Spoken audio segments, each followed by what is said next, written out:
नमस्कार। आज है 9 मई।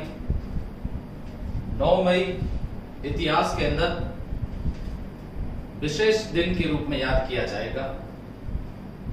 अनेकों अनेकों वर्षों तक इसे याद किया जाएगा, क्योंकि इस दिन एक महापुरुष का जन्म दिवस, महापुरुष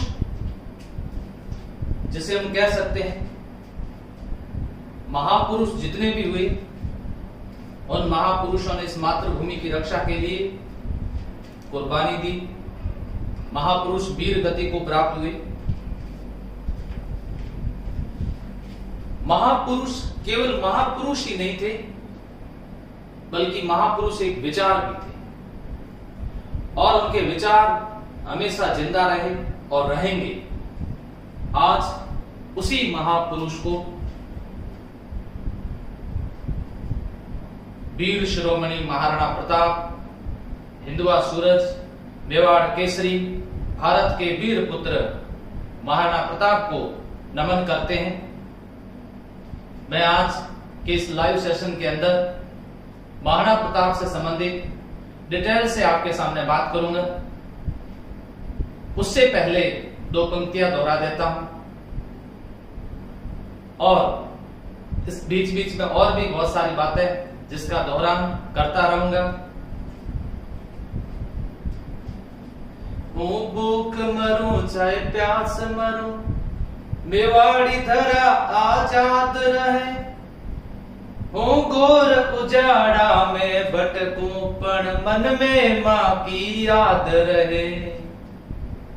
हो रजपुतन रो जायो, रजपूती कर्ज चुकाऊला। शीश कटे पण पाग नहीं, मेवाड़ी आन बचाऊला। बिल्कुल सही बात है। शीश कट जाएगा लेकिन पाग नहीं गिरेगी। मेवाड़ी आन बचाऊंगा, हूं रजपूतन रो जायो, हूं रजपूती कर्ज चुकाऊंला। बिल्कुल सही बात है। एक तरफ वो बड़ा सा साम्राज्य अकबर का, दूसरी तरफ छोटा सा साम्राज्य। एक तरफ वो बड़ी सी सेना, एक तरफ वो छोटी सी सेना, 20,000 की सेना। एक तरफ उस तरह की वो ताकत जो हिंदुस्तान को अपने कब्जे में ले चुका था, और एक तरफ एक मेवाड़ी छोटा सा क्षेत्र। उसके बावजूद भी अकबर कभी जीता नहीं, राणा कभी हारा नहीं। आखिर ऐसा क्यों? ऐसी कौन सी बातें थी जिसके कारण राणा कभी हारा नहीं? इसलिए इतिहास में ठीक ही कहा गया है कि सेना के बल पर युद्ध नहीं जीते जाते, युद्ध आत्मबल से जीते जाते हैं। और वो आत्मबल सबसे ज्यादा किसके पास में था? वो आत्मबल था महाराणा प्रताप के पास में, वो आत्मबल था। ऐसी क्या विशेषता थी, ऐसी क्या बातें थी? कुछ तो बात थी राणा तुझमें जो अकबर तुझसे डरता था। क्यों डरता था? आज हम उन महापुरुष को क्यों नमन कर रहे हैं? महापुरुष को पढ़ने में सबसे ज्यादा आनंद आता है, और ये आप और हम आज सब जानते हैं कि इतिहास में जब महाराणा प्रताप को पढ़ा जाता है बड़ा आनंद आता है। अमेरिका के राष्ट्रपति अब्राहम लिंकन जब भारत दौरे के लिए प्रस्तावित, उनका दौरा प्रस्तावित होता है, तो अपनी मां से पूछते हैं, मां मैं भारत जा रहा हूं और वहां जाकर के मुझे क्या लाना चाहिए? तब उसकी मां ने कहा था, मेवाड़ के राजा जहां पर महाराणा प्रताप ने राज किया था वहां की मिट्टी लेकर के आना, क्योंकि वहां का राजा अपनी जनता के प्रति कितना वफादार था, कितना वफादार था। वियतनाम के जब विदेश मंत्री भारत के दौरे पर आते हैं तो कई बड़े बड़े नेताओं के समाधि स्थल देखने के बाद में कहते हैं, महाराणा प्रताप की छतरी कहां पर है, मुझे वहां जाना है। क्यों? क्योंकि वहां के राष्ट्र अध्यक्ष ने ये प्रेरणा लेकर के अमेरिका जैसे देश को भी वो हालत कर दी थी जो राणा ने अकबर की कर दी थी। इसीलिए तो कहा जाता था कि राणा थारी डकार सुनने अकबर धुजो जाए, चाली मेवाड़ी तलवार देगी खूना में खंगाल। ऐसा क्या खास बात थी? कौन कौन सी विशेषताएं आज उनके बारे में डिटेल से बढ़ेगी। आइए सब मिलकर के इस पर डिस्कस करते हैं, और आपके मन में भी कोई प्रश्न है तो उसी पर भी मैं आज जरूर डिस्कस करूंगा। सबसे पहले बात करते हैं राणा प्रताप के जीवन परिचय की। जीवन परिचय आज सबसे पहले बात करेंगे। एक एक स्टेप के बारे में पढ़ते हैं। ये है पहला स्टेप, जिसे कहते हैं जीवन परिचय। जीवन परिचय में जन्म 9 मई 1540 ईस्वी, ज्येष्ठ शुक्ला ज्येष्ठ शुक्ला तृतीया, रविवार, विक्रम संवत 1597, जूनी कचहरी, बादल महल, कटार गढ़, कुंभल गढ़, राजसमंद जिला। जन्म, पिता का नाम, पिता राणा उदय सिंह, माता जयवंता बाई पाली के अखेराज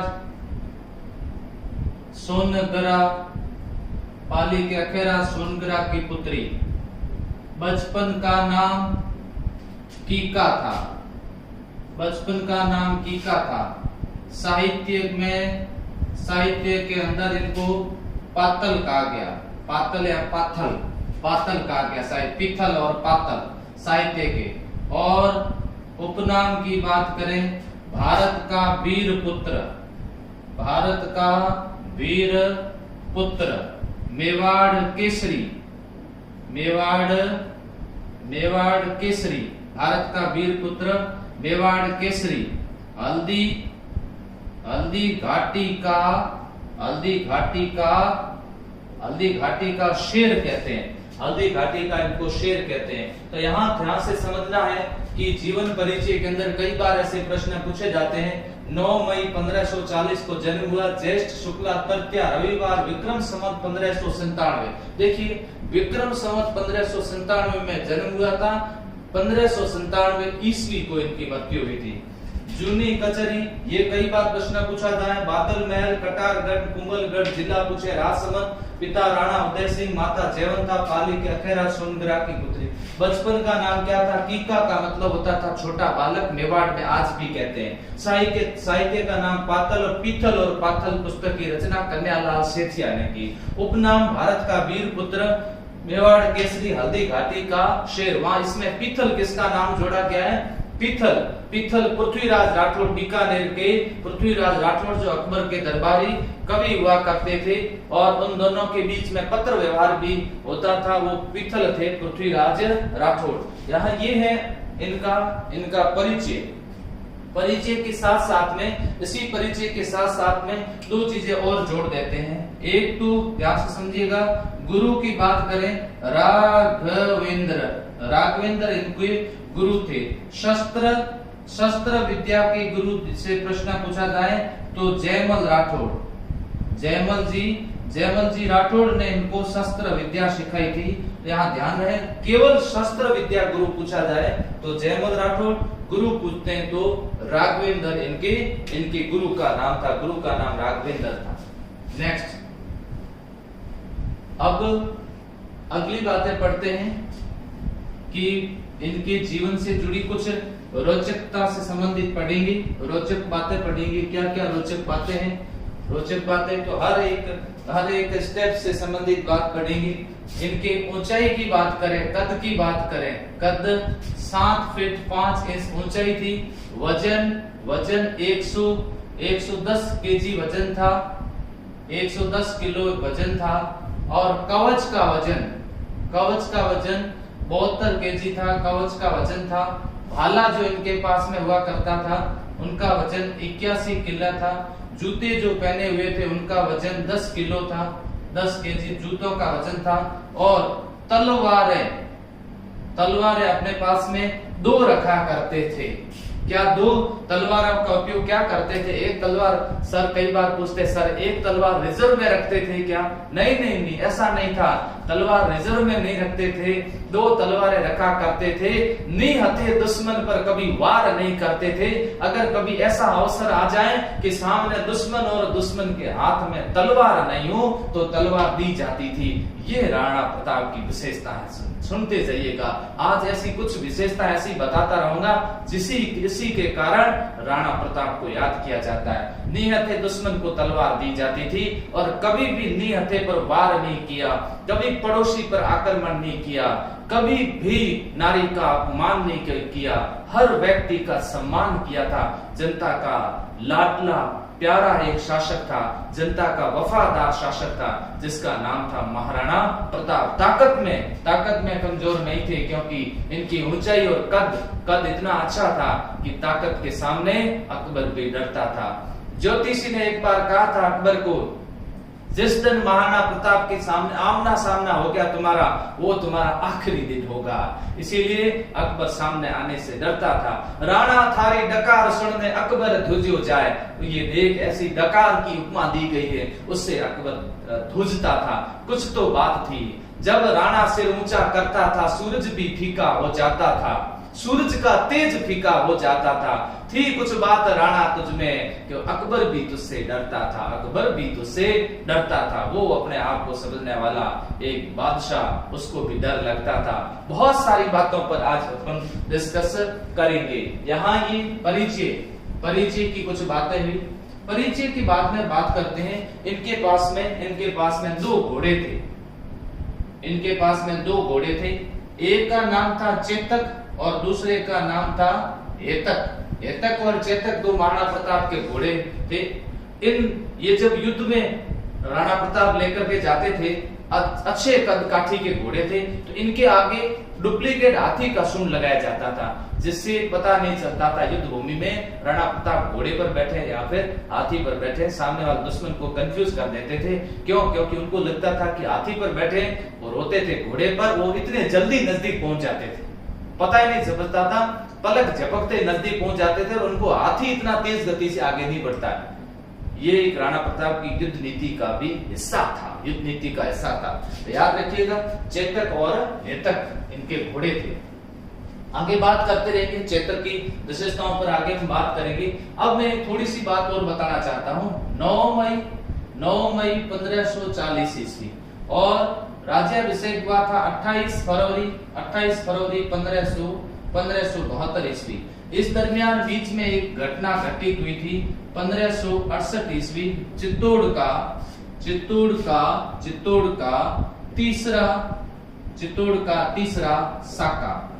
का तीसरा साका जिसमें केसरिया किया था जयमल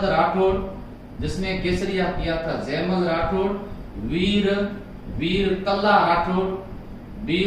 राठौड़ और फत्ता सिसोदिया इनके नेतृत्व में केसरिया हुआ था। उस समय राणा उदय सिंह कहाँ थे? राणा उदय सिंह थे गोगुंदा के अंदर थे। राणा उदय सिंह गोगुंदा में थे, अपने परिवार के साथ गोगुंदा में थे। जब ये चित्तौड़ पर आक्रमण हुआ था अकबर का, उस समय कुंवर प्रताप सिंह यहाँ पर थे। कुंवर प्रताप सिंह यहाँ पर चित्तौड़ में थे। कई बार मेरे से ये प्रश्न बच्चे पूछते हैं, सर जब चित्तौड़ का तीसरा साका हुआ था, मैंने कहा बिल्कुल हुआ था। उस समय महाराणा प्रताप की उम्र कितनी थी आप बताओ सर? मैं कहता था देखो ये है 1568 और ये है 1540। उम्र कितनी होती है इसको अगर मिला जाए? 32 वर्ष से राज्याभिषेक हुआ था तो उम्र थी 28 वर्ष। तब दूसरा प्रश्न तुरंत कर लेते हैं कि सर 28 वर्ष के जब कुंवर प्रताप सिंह थे तो 28 वर्ष के कुंवर प्रताप सिंह थे तो वो कहां पर थे? उस समय कहां पर थे? चित्तौड़ अकबर जब मेवाड़ पर आक्रमण हो चुका अकबर का, तो ये चित्तौड़ छोड़ के चले गए बाप बेटे दोनों? नहीं, ऐसा नहीं है। इतिहास के अंदर बहुत सारी बातें इस तरह से बताई गई हैं, हालांकि इस तरह से नहीं बताई गई होगी कहीं पर भी, फिर मैं बता देता हूँ। उस समय इसी चित्तौड़ दुर्ग के अंदर थे। परिस्थितियां ऐसी आ चुकी थी कि चित्तौड़ दुर्ग में अब केसरिया और जौहर के अलावा कोई ऑप्शन नहीं रह गया। ऐसी स्थिति के अंदर शस्त्र विद्या के गुरु जयमल जी राठौड़ ने ये निर्णय लिया था, जयमल जी राठौड़ ने ये निर्णय लिया था कि कुंवर प्रताप सिंह को दुर्ग से बाहर जाना होगा, कुंवर प्रताप सिंह को दुर्ग से बाहर जाना होगा। मैं आपको 1534 और मार्च 1535 की आपको घटना बताता हूं।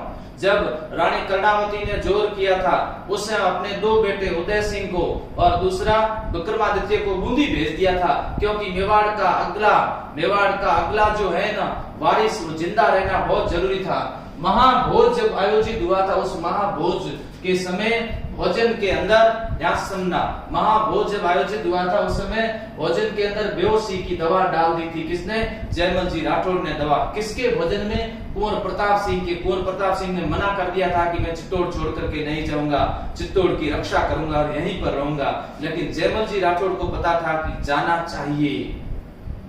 चाहिए, क्योंकि अगला मेवाड़ इनके हाथों में सुरक्षित है। और बेहोश होने के बाद चक्रपाणी मिश्र को कहा था, चक्रपाणी मिश्र, मैं तेरे हाथों में मेवाड़ नहीं बल्कि भारत का भाग्य सौंप रहा हूँ। चक्रपाणी मिश्र, अब ये तेरी जिम्मेदारी है, कुंवर प्रताप सिंह को सही तरह सुरक्षित कहां ले जाओ?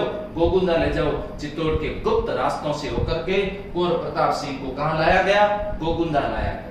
और पीछे इनके द्वारा केसरिया किया जाता है और जोहर हो जाता है, और अकबर के द्वारा चित्तौड़ दुर्ग पर विजय प्राप्त कर ली जाती है, जो कि वापस चित्तौड़ दुर्ग प्राप्त करने में बड़ी मुश्किलों का सामना करना पड़ता है। संधि होने से पहले चित्तौड़ दुर्ग प्राप्त नहीं होता है। यहाँ ये बात स्पष्ट है आपके सामने। मैं यहाँ पर एक बात और बताना चाहता हूँ आपको। अकबर ने कहा था, अगर मेरी सेना में जयमल राठौड़, ऐसे कोटेशन भी याद रखना, पूछे जा सकते हैं। अकबर ने कहा था, मेरी सेना में जयमल राठौड़ और महाराणा प्रताप जैसे दो सैनिक हो तो मैं विश्व विजेता बन सकता हूं। ये किसने कहा था? ये अकबर के द्वारा कहा गया था।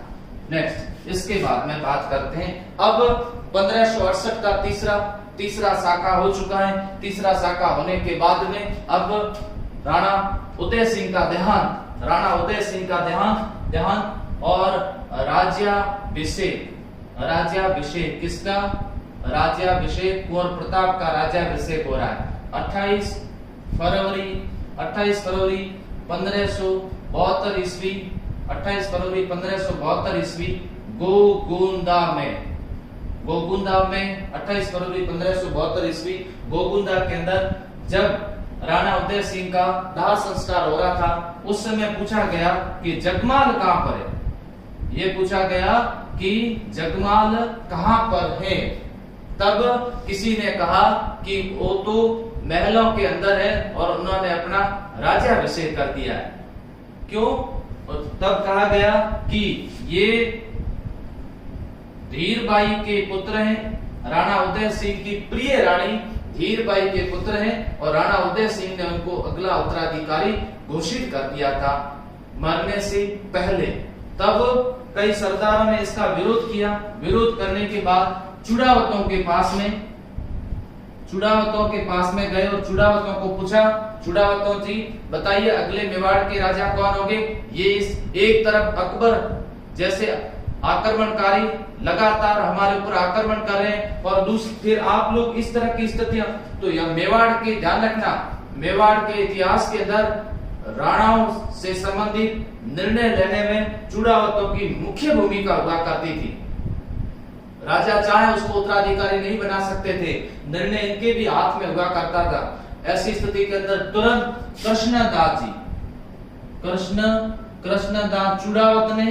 कृष्णदास चुड़ावत ने महाराणा प्रताप के कमर में तलवार बांधी थी। ये मुद्दा यहाँ पर किसने उठाया था? ये मुद्दा यहाँ पर पाली के अखेरा सोनगरा और कहाँ की ग्वालियर के राजा राम सिंह तंवर के द्वारा ये मुद्दा उठाया गया था, और यहाँ पर राज्याभिषेक हो गया। राज्याभिषेक होने के बाद में राज्याभिषेक समारोह ध्यान रखना, राज्याभिषेक समारोह कहाँ पर हुआ था? कुंभलगढ़। राज्याभिषेक समारोह कुंभलगढ़ दुर्ग में हुआ था। और राज्याभिषेक होने के बाद जगमाल को पद से हटा दिया गया। जगमाल को पद से हटाना, इसे राजमहलों की क्रांति कहते हैं। राजमहलों की क्रांति कहते हैं। राजमहलों की क्रांति किसे कहें तो ध्यान से समझ लेना, राणा प्रताप के राज्याभिषेक को राजमहलों की क्रांति कहते हैं। जगमाल को यहां से हटाने पर जगमाल अकबर से जाके मिल गया।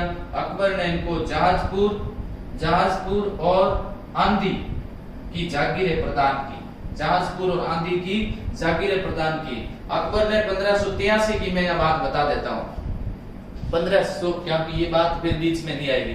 1583 ईस्वी अकबर ने जगमाल के साथ में एक मुगल सेना भेजी थी सिरोही पर आक्रमण करने के लिए। उस समय 1583 ईस्वी सिरोही के अंदर एक युद्ध लड़ा गया था जिसका नाम था दातानी का युद्ध। इस दातानी के युद्ध में लड़ते हुए जगमाल की मृत्यु हो जाती है।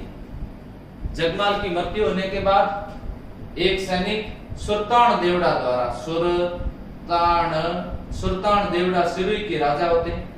सुल्तान देवड़ा द्वारा एक सैनिक महाराणा प्रताप के पास में भेजा जाता है क्षमा याचना करने के लिए। सैनिक ने आकर के कहा कि जगमाल की लड़ते हुए मृत्यु हो गई और सुल्तान जी ने कहा कि मैं इसके लिए माफी चाहता हूं। युद्ध में जगमाल मारा गया। तब राणा प्रताप ने क्या जवाब दिया था कि मातृभूमि की रक्षा करने वाला ही सच्चा सपूत होता है, दुश्मन का साथ देने वाला दुश्मन होता है। अगर ये दुश्मन मारा भी गया है तो इसके ऊपर आपको किसी भी तरह का क्षमा याचना नहीं मांगनी चाहिए। सुल्तान जी देवड़ा, आप मातृभूमि की रक्षा करें। ये महाराणा प्रताप की विशेषता हुई करती थी। और भी आप देखते जाइए आगे कौन कौन सी विशेषता। एक सामान्य राजा राज तो करेगा, राजा के द्वारा युद्ध लड़े जाएंगे, लेकिन युद्ध की नीतियां देखिए आप। जनता के प्रति उनकी नीतियां देखिए, दुश्मन के प्रति उनमें सम्मान देखिए। ऐसी कुछ बातें जब देखने को मिलती हैं तब हमें लगता है कि वास्तव में ये कुछ राजा थे जिनके अंदर इस तरह की कुछ बातें हुआ करती थी। समझ में आ गया होगा राजमहलों की क्रांति किसे कहते हैं। राणा प्रताप के जितने भी भाई थे उस भाई में से एक भाई ऐसा था जिसका नाम था बीरम। महाराणा प्रताप के भाई में से बता रहा हूं, एक भाई था जिसका नाम बीरम था। उसने हमेशा राणा प्रताप का साथ दिया, बाकी किसी ने नहीं दिया। बाकी सब नाराज होकर के उधर उधर चले गए। इसका ध्यान रखना, इतिहास में कुछ आज ऐसे बातें बताने जा रहा हूं जो आपने नहीं सुनी होगी। नेक्स्ट, राज्याभिषेक जब समारोह हुआ था कुंभलगढ़ के अंदर, उस समय जोधपुर के राजा रावचंद्र सेन उपस्थित थे। रावचंद्र सेन को मारवाड़ का महाराणा प्रताप का अग्रगामी कहते हैं, मारवाड़ का भूला भटका नायक कहते हैं। राजपूताने का पहला राजा जिसने जीवन भर मुगलों से संघर्ष किया था वो रावचंद्र सेन। राजपूताने का पहला राजा जिसने जीवन भर मुगलों के साथ संघर्ष किया था वो रावचंद्र सेन। और राजपूताने का पहला राजा, ध्यान सुनना, राजपूताने का पहला राजा जिसने मुगलों के साथ वैवाहिक संबंध स्थापित किए थे वो भारमल। राजपूताने का पहला राजा जिसने छापा मार युद्ध पद्धति का प्रयोग किया था मेवाड़ के राणा उदय सिंह, महाराणा प्रताप के पिताजी। राजपूताने का दूसरा राजा जिसने छापा मार युद्ध पद्धति का प्रयोग किया था रावचंद्र सेन। राजपूताने का तीसरा राजा जिसने छापा मार युद्ध पद्धति का प्रयोग किया था महाराणा प्रताप। महाराणा प्रताप ने छापा मार युद्ध पद्धति का बहुत प्रयोग किया था। अब जो अगली बात बताने जा रहा हूं वो क्या है, ध्यान से समझिएगा। राज्याभिषेक और राजाभिषेक समारोह आयोजित हो चुका है और ये बात अकबर को पता चल गई कि कुंवर प्रताप सिंह का राज्याभिषेक हो चुका है, महाराणा प्रताप का राज्याभिषेक हो चुका है। इस राज्याभिषेक जब प्रताप का हुआ था उस समय मेवाड़ की मैं आपको थोड़ी सी स्थिति बता देता हूँ। राज्याभिषेक हुआ उस समय मेवाड़ की स्थिति में आपको बताऊं तो यहाँ मेवाड़ का जो प्रसिद्ध दुर्ग हुआ करता था जिसका नाम था चित्तौड़। चित्तौड़ दुर्ग पर मुगलों का अधिकार था। चित्तौड़ दुर्ग पर मुगलों का अधिकार था। इनके पास में क्या था, एक तो ये दुर्ग था, एक ये दुर्ग था जिसका नाम क्या है, कुंभलगढ़, और दूसरे ये महल इनके पास में थे, ये उदयपुर के महल। हालांकि उदयपुर के महलों पर भी आक्रमण किए जा रहे थे, अधिकतर महल भी खाली कर दिए गए थे यहाँ से। यहाँ दूसरी बात, यहाँ प्रसिद्ध दुर्ग जो मैं बता रहा हूँ, दूसरा ये मांडलगढ़ के बाद बदनौर, जहाजपुर, ये अभी वर्तमान के अंदर भीलवाड़ा के अंदर है। ये जो मेवाड़ के ये भी प्रसिद्ध दुर्ग हुआ करते थे, इस पर भी मुगलों का अधिकार था। राणा प्रताप के राज्याभिषेक के समय इतने मेवाड़ी क्षेत्र पर अधिकार होने के बाद महाराणा प्रताप के द्वारा किस तरह से मेवाड़ी प्रदेश वापस जीते गए। तो एक तरफ महाराणा प्रताप और सामने बात करते हैं किसकी, अकबर की। अकबर ने महाराणा प्रताप को समझाने हेतु 4 दूत भेजे। कौन कौन से दूत भेजे उसके बारे में थोड़ी आपके सामने डिस्कस करते हैं और इनसे संबंधित कई बार प्रश्न पूछा जाता है। पहला दूत भेजा था जिसका नाम था जलाल खां कोरची। जलाल खां कोरची को भेजा, ये मनसबदार था। दूसरे में मान सिंह प्रथम को भेजा था और तीसरे में भगवंत दास जी को भेजा था, आमेर के राजा। और चौथे में टोडरमल को भेजा था। देखिए समझ लेते हैं थोड़ा और कि किसको कब भेजा गया था। तो नवंबर 1572 में भेजा गया, जून 1573 में भेजा गया, सितंबर 1573 में, और लास्ट के अंदर दिसंबर 1573 के अंदर ये 4 दूत भेजे गए। दूत इसलिए भेजे गए कि अकबर बार ये साबित करना चाहता था कि मैं मेवाड़ पर आक्रमण करना नहीं चाहता हूं। राणा अधीनता स्वीकार कर ले तो मैं नहीं चाहता हूं कि मैं मेवाड़ पर आक्रमण करूं। जलाल खान से कोई बातचीत नहीं हुई, हालांकि बड़ा सम्मान किया था जलाल खान जब आए थे, अच्छी तरह से सम्मान किया था। और दूसरी बात ये भी थी, इस समय महाराणा प्रताप ये चाहते थे कि व्यवस्थित मेवाड़ का जो क्षेत्र है उसको थोड़ा व्यवस्थित किया जाए और युद्ध को थोड़ा टाला जाए, आगे टाला जाए। इससे इनसे भी अच्छी बात हुई थी। मान सिंह के बारे में थोड़ा ये किस्सा बताया जाता है कि उदय सागर झील के किनारे जब ये मान सिंह के भोज का जब आयोजन किया गया था, उस भोज में अमर सिंह को भेजा गया। इससे मान सिंह अपमानित हो जाते हैं। मान सिंह को ऐसा लगा कि हमारे मुगलों के साथ संबंध स्थापित हो चुके हैं, इसलिए महाराणा प्रताप हमारे साथ भोजन करना नहीं चाहते। इस मान सिंह ने इस अपमान का बदला लेने के लिए बादशाह अकबर को जाकर के कहा कि हो सके तो बादशाह हल्दी घाटी का नेतृत्व मुझे देना, हल्दी घाटी का। अकबर भी नहीं चाहता था कि युद्ध हो और राणा प्रताप चाहते थे कि युद्ध थोड़ा आगे टल जाए। ऐसी स्थिति के अंदर भगवंत दास जी को भेजा गया। भगवंत दास जी से जो बातचीत हुई, सारी बातें क्लियर हो चुकी, लेकिन अधीनता स्वीकार करने की बात पर फिर वही बात अटक गई। टोडरमल आए, बहुत बड़ी चालाकी की बातें इनके द्वारा की गई, लेकिन महाराणा प्रताप के सामने, मातृभूमि के इस रक्षक के सामने सारी बातें गौण साबित हो चुकी थी, क्योंकि इनके पास में एक ही लक्ष्य और उद्देश्य था कि मातृभूमि के लिए कुर्बानी दी जाएगी और उसको देने के लिए मैं तैयार हूं। तब अकबर को लगा कि 4 दूत भेजने के बावजूद भी अधीनता स्वीकार नहीं कर रहे हैं। ऐसी स्थिति के अंदर अकबर ने भी अपने जो भी सरदार थे, जो भी उनके कमांडर जनरल जो नियुक्त करने थे, उन सबको बुलाया गया और उनको बुलाने के बाद में निर्णय किया गया कि अब महाराणा प्रताप से युद्ध लड़ा जाएगा और इस युद्ध के मुख्य कमांडर मान सिंह होंगे। तो कई मुस्लिम सेनापति जो थे उन्होंने इसका विरोध किया था कि मान सिंह को मुख्य सेनापति मत बनाओ, कहीं ऐसा ना हो कि मान सिंह उनसे मिल गया तो अपने साथ में बड़ा धोखा हो सकता है। मान सिंह को मत बनाइए, लेकिन उसके बावजूद भी अकबर ने मान सिंह को ही बनाया था। क्या थी इनकी आपस में सैन्य व्यवस्था, उस सैन्य व्यवस्था को थोड़ा देख लेते हैं। सैन्य व्यवस्था की बात करते हैं। प्रताप की सेना की बात करें, प्रताप के पास में 20,000 की सेना थी, 20,000 की सेना थी। और उस समय मुगल जो सेना है, वो मुगल सेना कितनी थी? मुगल सेना लगभग 80,000 मुगल सेना के साथ में आक्रमण हुआ था। 80,000 मुगल सेना के साथ में आक्रमण हुआ था। तो यहाँ ध्यान रहे, प्रताप की सेना और मुगल सेना का अनुपात क्या है? 1:4 अनुपात होगा। दूसरी बात, यही तो महाराणा प्रताप ने अपने सैनिकों को कहा था, उनको कहा था कि एक सैनिक कितनों को मारेगा? 4 को मारेगा, तब जाकर के हम विजय प्राप्त करेंगे। दूसरी बात जो इस तरह से व्यवस्था हुई थी वो ये थी कि एक पद होता था जनरल का और दूसरा पद होता था कमांडर का। जनरल कौन होगा, कमांडर कौन होगा, दोनों सेनाओं में भी ये तय हो चुका था कि जनरल कौन होगा और कमांडर कौन होगा।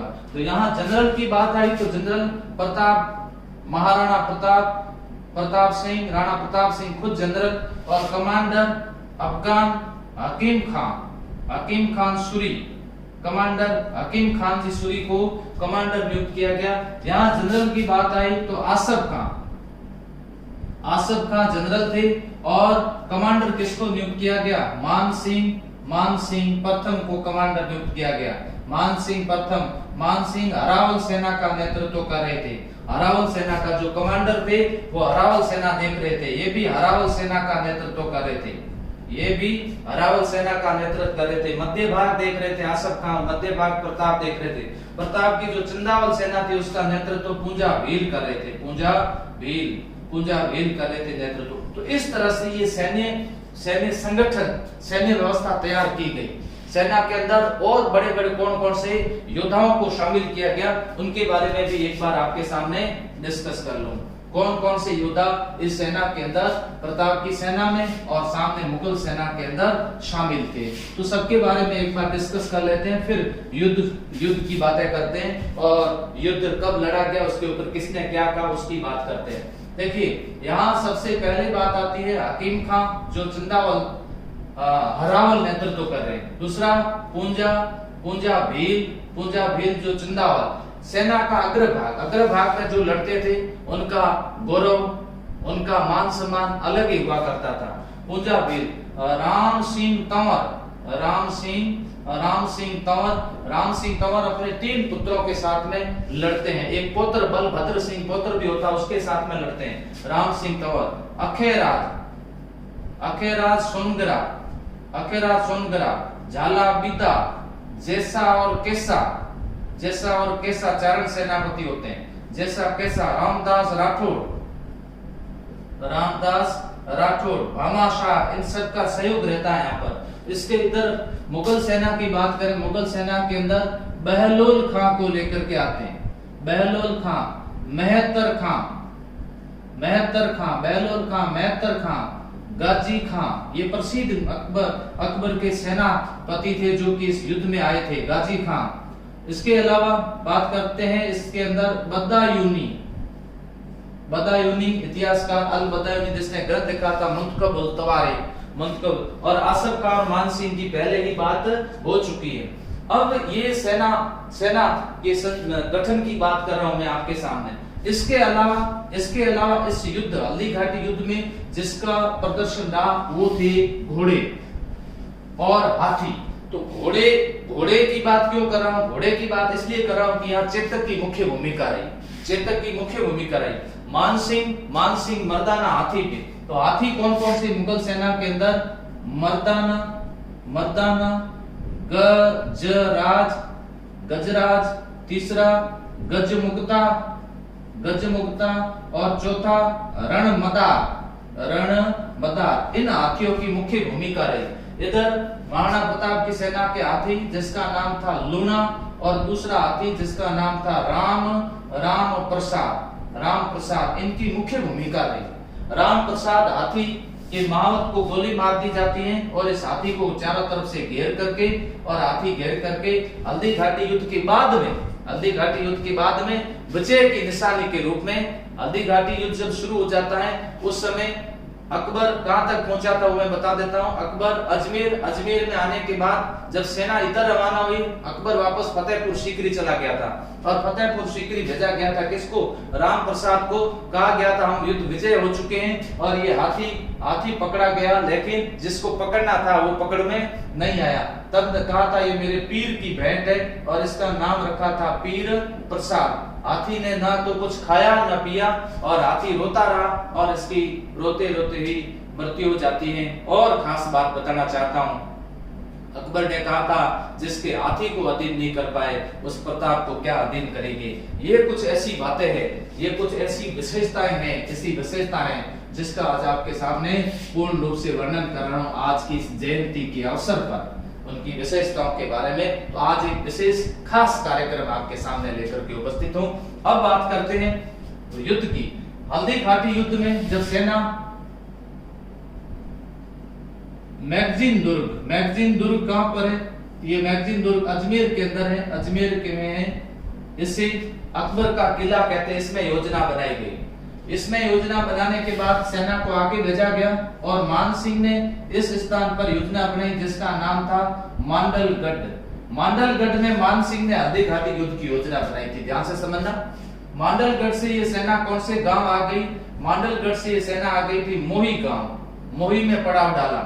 मोही से फिर ये आ गई थी कौन से गांव में? मोलेला गांव में, मोलेला गांव, और मोलेला गांव से फिर ये हल्दी घाटी में प्रवेश कर जाती है। तो यहाँ पर सेना के आने का क्रम आपसे पूछा जाए, मैगजीन दुर्ग में हल्दी घाटी युद्ध की योजना बनाई, मान सिंह ने मांडलगढ़ दुर्ग में योजना बनाई, उसके बाद में मोही गांव में पड़ाव डाला और उसके बाद में मोलेला गांव के अंदर पड़ाव डाला। इधर प्रताप की बात करें तो कौन से? कुंभलगढ़ दुर्ग के अंदर हल्दी घाटी युद्ध की योजना बनाई थी। कुंभलगढ़ के बाद में सेना लेकर के पड़ाव डाला था, उस गांव का नाम था लोसिंग गांव, इसे लोहा सिंह गांव भी कहते हैं। लोहा सिंह गांव, लोहा सिंह गांव में प्रताप की सेना के द्वारा पड़ाव डाला गया था। उसके बाद में सेना की एंट्री होती है किस घाटी के अंदर? हल्दी घाटी में। किस तरह से हल्दी घाटी के अंदर सेना प्रवेश करती है उसके बारे में भी मैं आपको एक बार बता देता हूं।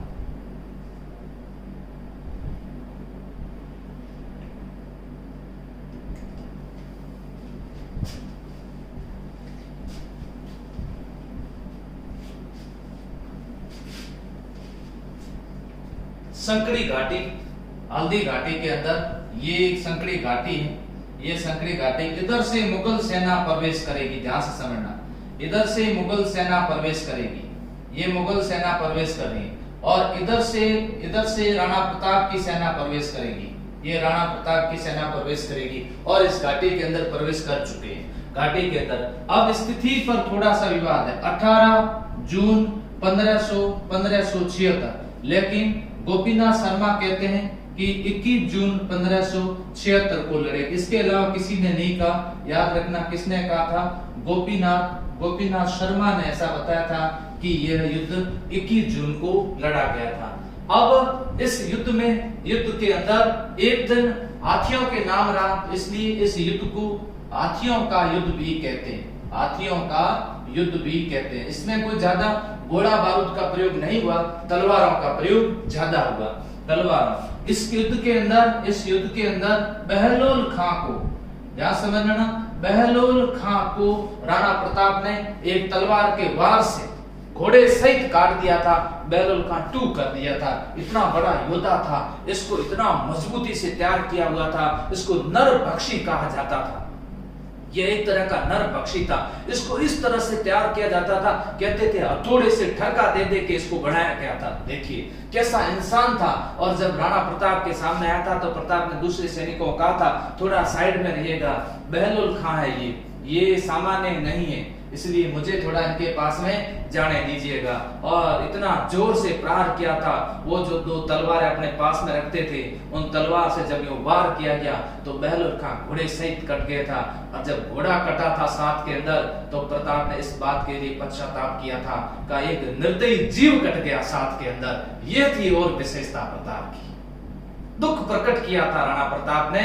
उन्होंने कहा था कि आज मेरे तलवार के वार से एक निर्दयी जीव मारा गया। इतना वार तेज था। तो बहलोल खां जी जिस उम्मीद के साथ में आए थे वो उम्मीद यहाँ पर पूरी नहीं हुई। उसके बाद में टारगेट था कौन? उसके बाद में मान सिंह। क्योंकि मान सिंह थोड़ा उतावलापन मान सिंह में कुछ ज्यादा ही था। मान सिंह को लग रहा था कि मैं युद्ध जीत जाऊंगा, उन पर विश्वास ताकत पर था। मान सिंह सवार है किसके ऊपर? हाथी के ऊपर। हाथी में ये ओहदा लगा हुआ है, इस ओहदे में आप विराजे हैं। हाथी के सूंड में यूं छुरा डाल देते थे। चेतक ने जब यहाँ पर पैर रखे, चेतक को कहा गया चेतक ले चल। अब चेतक तुझे पता ही है अपना अगला निशाना कौन सा है। जब यहाँ पर पहुंचे तो प्रताप ने उस 21 किलो के भाले के साथ जब वो प्रहार किया तो भाला जाकर के हाथी के होदे पर टकरा गया और होदे से हाथी की पीठ के अंदर चला गया। एक बार तो सबको ये लग चुका था कि मान सिंह मारा गया, लेकिन मुगलों के साथ में रह के चालाकी बड़ी अच्छी तरह से सीख गया था और होदे में छुप गया। देखिए वीर होदे के अंदर छुप जाता, होदे के अंदर, और इस हाथी ने कमाल कर दिया। हाथी ने चेतक के जो ये पैर है, इस पैर को फ्रैक्चर कर दिया और वापस चेतक ने जैसे ही पैर नीचे किए, लेकिन वो पैर उस खंजर लगने के कारण चलना थोड़ा मुश्किल हो गया। उसी समय मेवाड़ के राजाओं के कमांडो वहां पर उपस्थित थे, झाला बीता और पमन्ना। उन्होंने तुरंत राणा प्रताप का मुकुट पहना और मुकुट पहन कर कहा कि आपको युद्ध भूमि में से बाहर जाना होगा। चेतक को भी कई बार, चेतक बिल्कुल वहां उपस्थित, वहां युद्ध में रहना ही नहीं चाहता था। चेतक भी नहीं रहना चाहता था उस युद्ध के अंदर। इसलिए चेतक ने भी ये जिद कर दिया कि नहीं, अब नहीं लड़ा जाएगा, और जब नहीं लड़ा जाएगा तो मेरा स्वामी खतरे में है। तब वहां से बाहर चले जाते हैं, और बाहर चले जाते हैं तो कुछ मुगल सैनिक देख रहे होते हैं कि प्रताप युद्ध भूमि से बाहर जा रहा है, जिसने मुकुट पहना ये प्रताप नहीं है। और उसके पीछे पीछे इनका भाई देख रहा होता है, जिसका नाम है शक्ति सिंह। शक्ति सिंह ने अकबर की अधीनता जरूर स्वीकार की थी, लेकिन इतिहास में कहीं पर भी यह प्रमाण नहीं मिलता है कि शक्ति सिंह ने मुगलों का युद्ध में साथ दिया हो। शक्ति सिंह पीछे पीछे आते हैं और मुगल सैनिकों को मार देते हैं, और मुगल सैनिकों को मारने के बाद में जब घोड़ा नाले पर अटक जाता है तो पीछे से आवाज देते, ओ नीले घोड़े रा असवार। कितना बढ़िया कहा गया, मेवाड़ी सरदार राणा सुन तो जाजे जी। क्या बढ़िया गीत गाया गया। इतने में पीछे मुड़ के देखा कोई जान पहचान का है। पीछे देखा तो शक्ति सिंह। तब राणा प्रताप ने खंजर निकाल के शक्ति सिंह के सामने दे दिया। कहा, शक्ति सिंह आप इस खंजर से मेरे ऊपर वार करो। मैं कुर्बानी देना चाहता था अपनी मातृभूमि के लिए, लेकिन चेतक को ये स्वीकार्य नहीं था, इसलिए मैं यहाँ तक पहुंच चुका हूँ, आप मुझे मार सकते हो। तब शक्ति सिंह को लगा था ये है वीर पुरुष, आदर्श राजा, ये है आदर्श राजा। तब कहा जाता है कि शक्ति सिंह की गर्दन झुक गई, पड़ो पगारे मई। अब पैरों के अंदर शक्ति सिंह पड़ गया और कहा, बाबूजी राज मुझे माफ करिएगा, मैंने उनकी अधीनता स्वीकार तो जरूर की, लेकिन युद्ध में उनका साथ नहीं दिया है। तब शक्ति सिंह ने अपना घोड़ा दिया था, जिसका नाम था नाटक था, घोड़ा दिया था, आप इसको ले जाइए। चेतक की मृत्यु हो जाती है और बलीचा, ध्यान से समझना, बलीचा उदयपुर के अंदर चेतक की समाधि बनी हुई है। बलीचा उदयपुर के अंदर चेतक की समाधि बनी हुई है। इस युद्ध के परिणाम के बारे में बात आती है। इस युद्ध के परिणाम की बात करें तो डॉक्टर गोपीनाथ शर्मा ने कहा कि ये युद्ध अनिर्णित रहा युद्ध। लेकिन इस युद्ध में इतनी विशाल सेना के लेकर के पहुंचने पर, इस युद्ध में जब मुगल सेना कमजोर पड़ती है तो मेहतर खान द्वारा ये अफवाह फैलाई जाती है कि बादशाह युद्ध भूमि में पहुंच चुके हैं। याद रखना, ये अफवाह किसने फैलाई थी? ये मेहतर खान ने फैलाई थी। इस युद्ध भूमि के अंदर महाराणा प्रताप के कई वीर योद्धा काम आ गए। वीर योद्धाओं को खो दिया महाराणा प्रताप ने, लेकिन महाराणा प्रताप का आत्मबल नहीं टूटा। डॉक्टर गोपीनाथ शर्मा, ध्यान रखना, डॉक्टर गोपीनाथ शर्मा ने कहा इस युद्ध में कोई किसी प्रकार का निर्णय नहीं हुआ, लेकिन वर्तमान के अंदर एनसीईआरटी में लिखा हुआ है कि राणा प्रताप विजयी रहे। मेवाड़ी शिलालेख जो है, मेवाड़ी शिलालेख में ये लिखा हुआ है कि राणा प्रताप विजयी रहे। ये मेवाड़ी शिलालेख में ये उल्लेख किया गया है कि राणा प्रताप इस युद्ध के अंदर विजयी रहे थे। तो इस युद्ध के निर्णय की बात आ गई। उसके अलावा निर्णय के बाद में किसने क्या कहा था? कर्नल जेम्स टोड ने कहा था इस युद्ध को मेवाड़ की थर्मोपल्ली कहा कर्नल जेम्स टोड ने। और बताओ बदायूनी ने क्या कहा था? बदायूनी ने कहा था गोगुंदा का युद्ध। और अबुल फजल ने कहा था इसे खमनोर का युद्ध। अबुल फजल ने इसे खमनोर का युद्ध कहा था।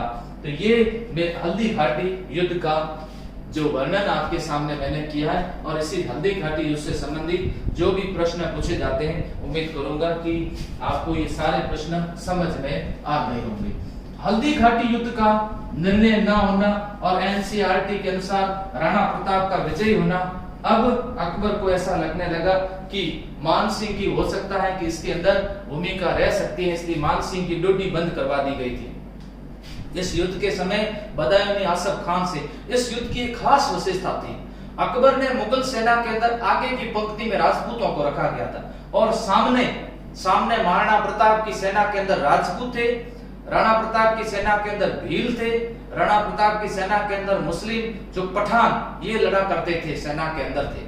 तो वहां इस तरह की पंक्तियां हुआ करती थी। युद्ध जब शुरू होता है तो जब ये आपस में मिक्स हो जाते हैं, ये समझ में नहीं आता है बदायूं को कि कौन सा सैनिक अपना और कौन सा सैनिक प्रताप का।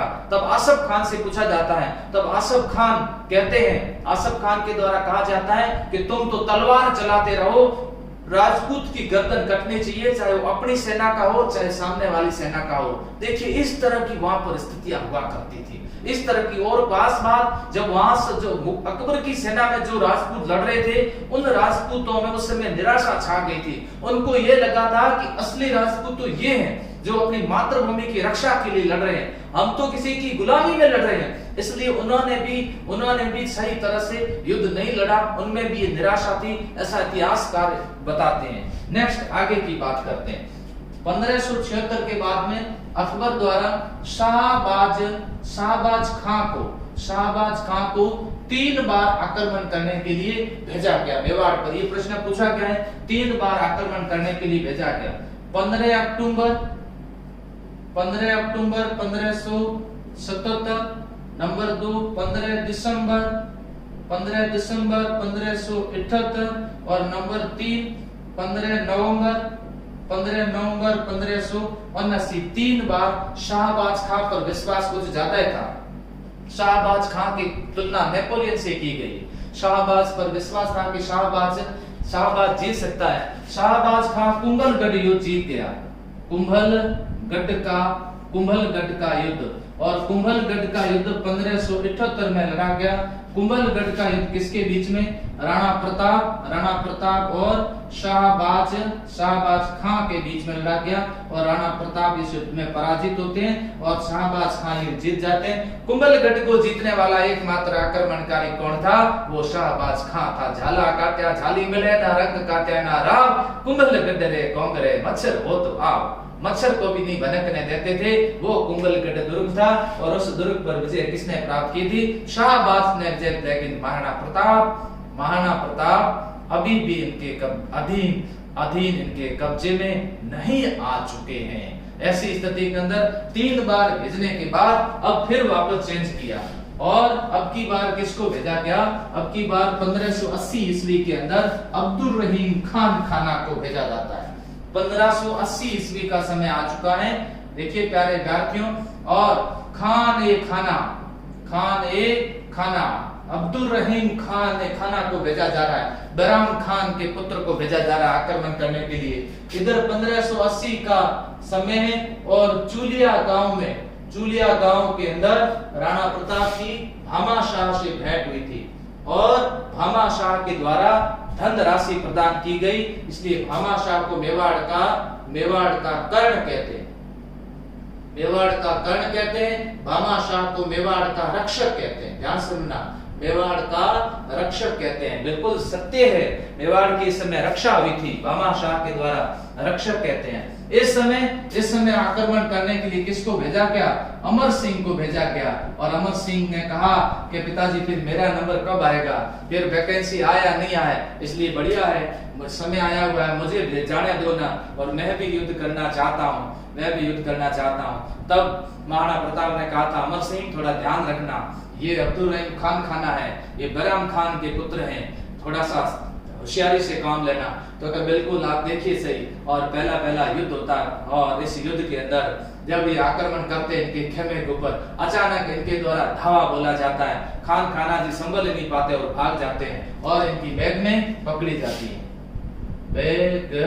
बैग में पकड़ी जाती है। बैग में लेकर के अमर सिंह जब आ रहे होते हैं, तो प्रताप ऐसी तरह से देख रहे हैं। राणा प्रताप ने कहा, ये अमर सिंह क्या लेके आ रहा है? तब किसी ने कहा कि खाना की बैग में है, जो पकड़ में आ गई है। ओहो, राणा प्रताप ने कहा, गजब हो जाएगा, अपने ऊपर एक लांछन लग जाएगा, लांछन। अमर सिंह, तुमने ये बहुत बड़ी गलती की है, जाओ इनको सम्मान वापस लौटा करके आओ। मातृशक्ति, इनका हमेशा सम्मान करना सीखो। अमर सिंह को इस बात के लिए बड़ी डांट पड़ी थी और अमर सिंह वापस जाते हैं और पीछे जाकर के बैग में उनकी वापस सुपुर्द कर देते हैं। सुपुर्द करने के बाद खान खाना और बैग में जो थी उनको ये बात समझ में नहीं आ रही कि इस धरती के ऊपर ऐसे भी वीर योद्धा है जो इस तरह से मातृशक्ति का सम्मान करते हैं। अब्दुल रहीम खान खाना और अमर सिंह के बीच में हमेशा से एक मित्रता हो गई थी और ये मित्रता इनके पत्र व्यवहार में बदलती थी और आपस में इनके पत्र व्यवहार हुआ करता था। जब अमर सिंह परेशान हो जाते हैं, बहुत परेशान हो जाते हैं, तब एक पत्र लिखते हैं खान खाना को, उसमें लिखते हैं गोड़ राठौड़ कछवा जोखा जोख करन अमर सिंह हे खान खाना बताओ हम तो वंचर हुआ फिर। गोड़ राठौड़ कछवा ये तो हमारी मजाक करते हैं, हम तो वनों में भटक रहे हैं। तब खान खाना ने क्या जवाब दिया था, धर रहसी रहसी धर्म खप जासी खुरशान, ये तो बाहर के खुरशान है, ये चले जाएंगे, ये धर और ये धर्म यही रहेंगे। धर रहसी रहसी धर्म खप जासी खुरशान अमर दिसंबर ऊपरा हजो न नीचो राण। अकबर के दरबार में राणा शब्द भी गूंजता है। राजपूत अपनी मूंछों पे ताव चप देते हैं जब राणा शब्द आता है। एक बार अकबर को भी विचार करना पड़ता है कि महाराणा प्रताप को मैं अधीन नहीं कर पाया, पूरे देश को अधीन, पूरे भारत को अधीन करने वाला, लेकिन महाराणा प्रताप को अधीन नहीं कर पाया। यहाँ 1580 की बात क्लियर हो चुकी है। 1580 के बाद में अकबर के द्वारा प्रताप को चारों तरफ से घेरने के लिए मुगल थाने स्थापित किए जाते हैं। देशूरी, दिवेर, देवबारी,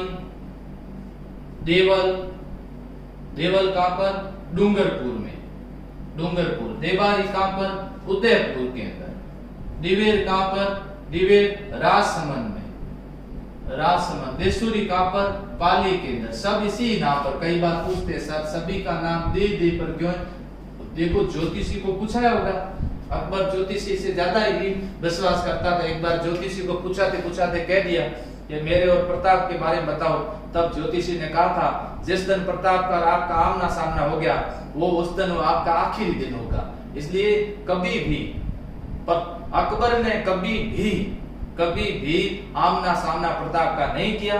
हल्दी घाटी युद्ध के बाद में अकबर जरूर मेवाड़ पर चढ़ाई की थी, गोगुंदा तक पहुंचा भी था, लेकिन गोगुंदा से आगे नहीं बढ़ा और फिर वापस वहां से चला गया था। ज्योतिषी की बात याद आ गई थी। अब भेजा जाएगा किसको? सुल्तान खां को। सुल्तान खां को भेजा जाएगा और युद्ध लड़ा जाएगा, दिवेर का युद्ध लड़ा जाएगा। और ये कब लड़ा गया? 1582 ईस्वी के अंदर दिवेर का लड़ा जाएगा। सेना के मुख्य कमांडर कौन है? अमर सिंह प्रथम है। सामने सुल्तान खां। इस बार फिर अमर सिंह के द्वारा जिद कर दी गई, नहीं इस बार भी युद्ध का संचालन मैं करूंगा। राणा प्रताप ने कहा देखो अमर सिंह, सुल्तान खान जी हैं, सुल्तान खान जी अनुभवी हैं और उनके सामने आपको थोड़ी सावधानी बरतनी होगी। उन्होंने कहा नहीं कोई दिक्कत नहीं आएगी। डॉक्टर गौरीशंकर हीराचंद ओझा ने कहा है कि अमर सिंह वीर पिता के वीर पुत्र थे। युद्ध के अंदर अमर सिंह ने भाले से प्रहार किया था। भाले से प्रहार इतना जबरदस्त प्रहार था कि इनके सिर में से होता हुआ और घोड़े की पीठ में से होता हुआ भाले को जमीन के अंदर धसा दिया था और सुल्तान खान जी लटक गए थे।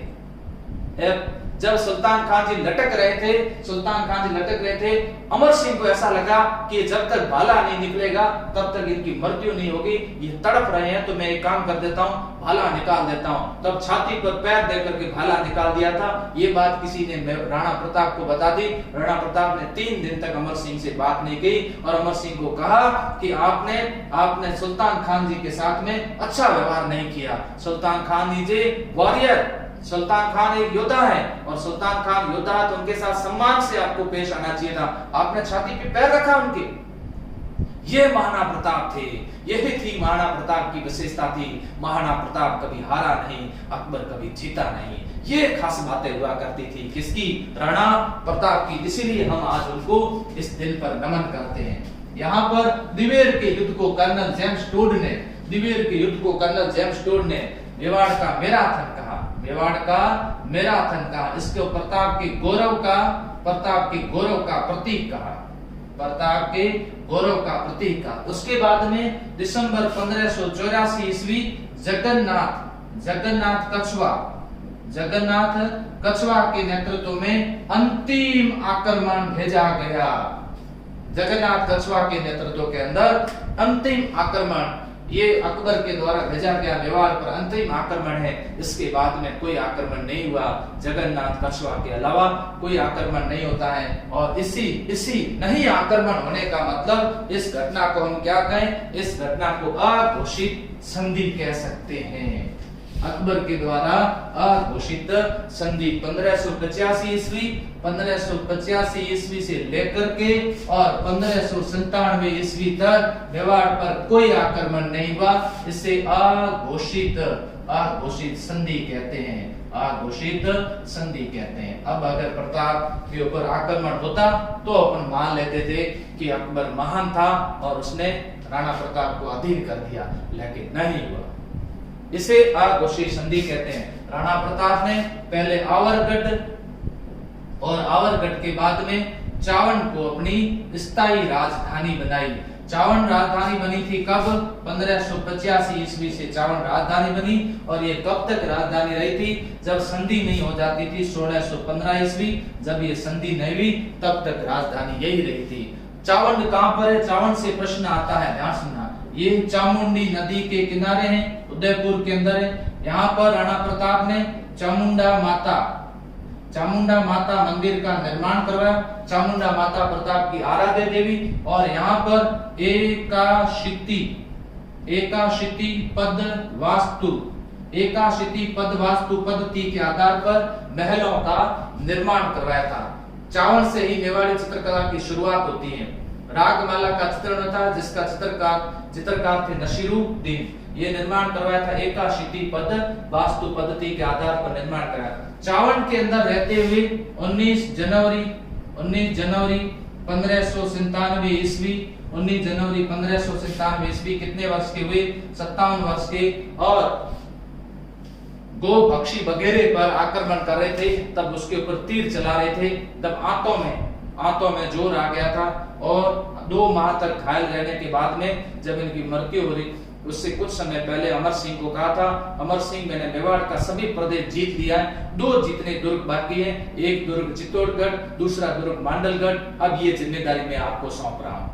राणा प्रताप के बारे में प्रश्न आए कि राणा प्रताप राणा के रूप में कौन से 2 दुर्ग में प्रवेश नहीं कर पाए? एक दुर्ग चित्तौड़गढ़ और दूसरा दुर्ग मांडलगढ़। इन 2 दुर्ग में प्रवेश नहीं कर पाए थे, इन 2 में नहीं कर पाए। इसलिए और दूसरी बात आती है, राणा प्रताप ने कौन से दुर्ग से मेवाड़ पर शासन चलाया था? तो याद रखिएगा, कौन से दुर्ग से? कुंभलगढ़ दुर्ग से शासन चलाया था। बारडोली के अंदर राणा प्रताप की 8 खंभों की छतरी बनी हुई है। बारडोली के अंदर 8 खंभों की राणा प्रताप की छतरी बनी हुई थी। इससे संबंधित प्रश्न आ जाए, मायरा क्या थी? मायरा एक गुफा थी जिसमें राणा प्रताप की सेना छिपती थी। मचीन का प्रश्न आ जाए, मचीन मायरा गुफा नहीं, मायरा शस्त्रागार। थोड़ा संशोधन कर देता हूँ, मायरा क्या था? शस्त्रागार। मचीन क्या थी? एक गुफा थी। मचीन गुफा थी, थोड़ा ध्यान रखिएगा। मचीन एक गुफा थी जिसके अंदर सेना छुपती थी। याद रखना, मायरा शस्त्रागार था। तो मायरा किसके भरने के लिए था? मायरा भरना था किसके? अकबर के। ये अकबर के लिए मायरा था, शस्त्रागार था, यहाँ शस्त्र रखे जाते थे। इसके अलावा अजबदेव पंवार, ये प्रश्न आए, अजबदेव पंवार, इस रानी ने जीवन भर संकटकालीन परिस्थितियों में साथ दिया था। कुल कितने रानियां थी? कुल 11 रानियां थी। संकटकालीन परिस्थितियों में साथ देने वाली रानी कौन थी? अजबदेव पंवार थी। माला सांधु, ध्यान से समझना, माला सांधु दुर्सा आडा, हेमरत्न सूरी,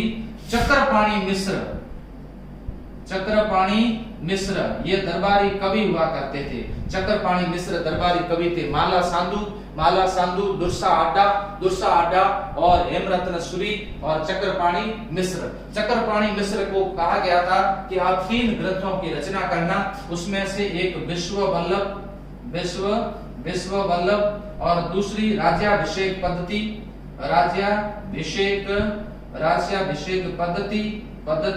और तीसरी मोहरत माला, ये 3 ग्रंथ लिखे गए थे। ये किसके द्वारा लिखे गए थे? ये चक्रपाणी मिश्र के द्वारा ये 3 ग्रंथ लिखे गए थे। अब अंत समय में आपको मैं ये बताना चाहता हूं कि कुछ ऐसे फैक्ट हैं जिससे संबंधित प्रश्न पूछे जा सकते हैं। कि ये एक प्रश्न ऐसा आता है कि कौन से गांव के अंदर वो राणा प्रताप अपना इलाज करवाते युद्ध में घायल होने के बाद। याद रखना, कौन से में? कोलियारी गांव के अंदर राणा प्रताप हल्दी घाटी युद्ध में जब घायल हो जाते हैं तो उस समय फिर अपना इलाज कहां पर करवाते हैं? ये कोलियारी गांव के अंदर करवाते हैं। फिर प्रश्न आता है कि राणा प्रताप ने हल्दी घाटी युद्ध के समय लोहा सिंह गांव और दूसरे कौन से गांव में अपना पड़ाव डाला था? तो उस गांव का नाम था ढोलान गांव। ढोलान गांव था। तो इस तरह से कुछ फैक्ट के आधार पर भी कभी-कभी प्रश्न पूछे जाते हैं। तो महाराणा प्रताप की इस वीरता की कहानी के बारे में आज आपके सामने मैंने डिस्कस किया। आज इस जयंती पर एक बार पुनः इस वीर पुत्र को नमन करते हैं एक बार। और खास बात मैं ये बताना चाह रहा हूँ, आप सभी को एक सूचना भी देना चाहता हूँ कि जिला दर्शन शुरू करने जा रहा हूँ, तो आप लोग सभी तैयार रहिएगा। अब मुझे अनुमति दीजिए। धन्यवाद।